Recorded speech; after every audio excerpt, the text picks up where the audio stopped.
L'entretien de recrutement, à quoi ça sert?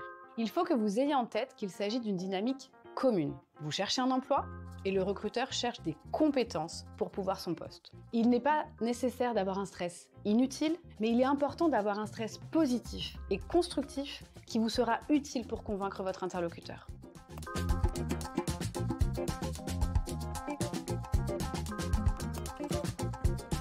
Il est assez facile de rater son entretien de recrutement. Quelques exemples à ne pas faire. Ne pas savoir de quel poste on parle.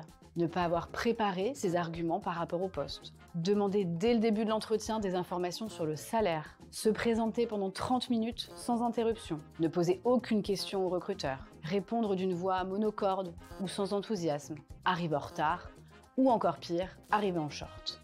Alors maintenant, concrètement, comment on prépare son entretien de recrutement? Il est important que vous prépariez 3 choses. La première, ce que vous avez compris de l'entité, du poste, des missions et des enjeux.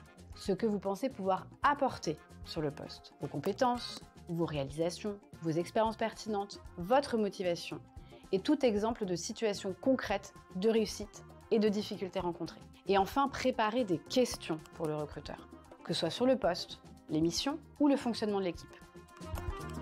Alors maintenant, quelques conseils. Avant l'entretien, bien évidemment, arriver à l'heure, avoir une tenue adéquate, connaître le nom et la fonction de votre interlocuteur. S'agit-il du RH ou du manager? Connaître ses éléments de rémunération et savoir comment l'évoquer lors de l'entretien. Travailler la structure et la synthèse de votre pitch de présentation. Attention, c'est la première impression que vous allez laisser au recruteur.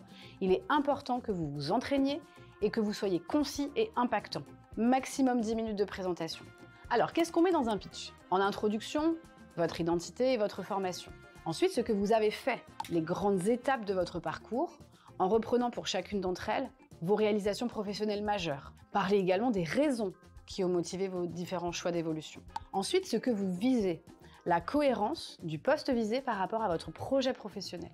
Et enfin, ce que vous pouvez apporter, vos motivations et vos compétences clés. Pendant l'entretien, soyez attentif à la forme. N'oubliez pas de sourire, de regarder votre interlocuteur. Faites attention à votre gestuelle, à votre voix, à votre respiration. Soyez synthétique, précis et illustrez vos propos factuellement. Sentez-vous à l'aise pour poser les questions que vous aviez préparées au préalable. Et enfin, validez la suite du processus. Après l'entretien, vous pouvez, si vous le souhaitez, envoyer un mail pour confirmer ce que vous avez retenu de l'échange et réitérer votre motivation. À vous de jouer!